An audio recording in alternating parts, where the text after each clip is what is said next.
Puna resident Robert Petricci has been one of the outspoken opponents of the PLDC. This was Petricci's testimony in August of last year during a hearing on the new state agency held in Hilo. We'll make it real easy for you.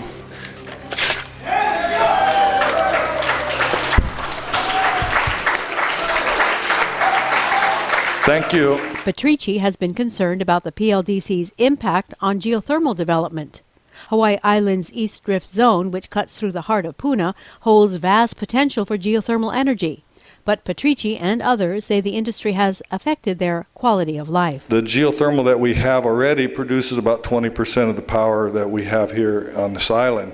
And for that, we pay 400% more than the average. We pay the highest rates in the United States for that geothermal power. And so now you want us to subsidize and give up our lands for more of this.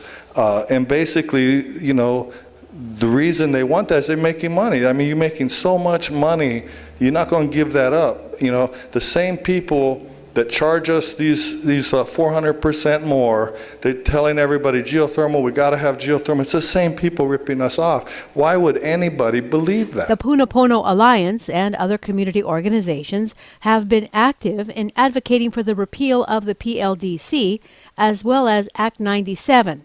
Act 97 got rid of geothermal subzones and opened the door for developers to locate geothermal production wells anywhere.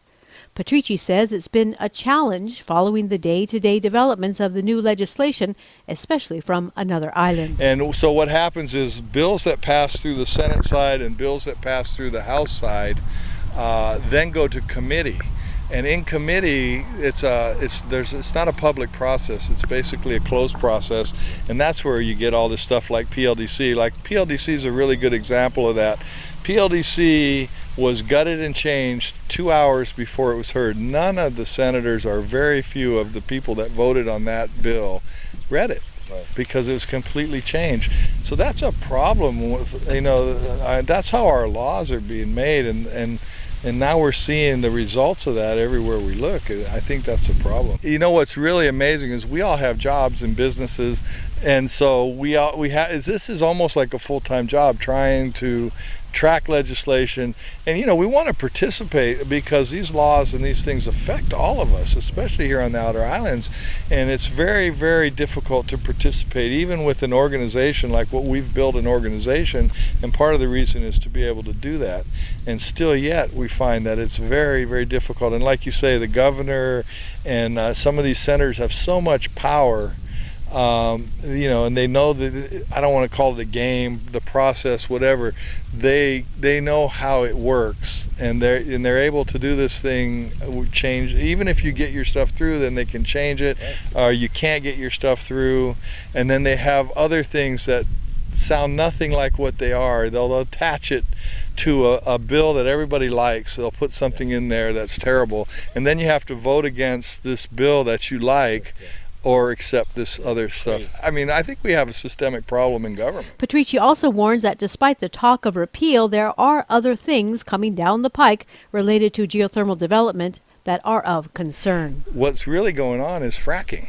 They want to frack. They've drilled these wells all over the place, right? And they've only found that one resource in all these years and all those wells they've drilled. So now Ormat has teamed up with a company called Ultra-Rock. Ultra-Rock is a fracker. They do in California. They've got the technology in the United States on that. They call it something else. They don't like to call it fracking. Okay. They call it hydro shearing or hydro fracturing. It's the same thing basically. So they had hydro shearing in Switzerland, in Basel, Switzerland, and they kicked them out of the country because it had started earthquakes, and they caused $9 million worth of damage. $60 million geothermal plant shut down and kicked out. So basically what we think is going on, they're trying to eliminate subzones so they can go anywhere. And they have a $2 million, Don Thomas out of the University of Manoa has a $2 million contract from the state to look in Waianae and on the windward coast of Oahu. They're looking at Waimanalo, and they're looking at a couple of places, and they're going to drill wells on Oahu. So this is what we think. We think that they haven't been able to find this resource, these perfect conditions where the water is already there. But they have found a lot of hot rocks. So now they're going to frack, but they have to pump millions of gallons.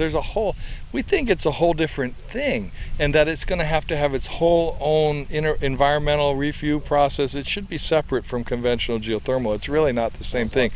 They're trying to slide this thing in.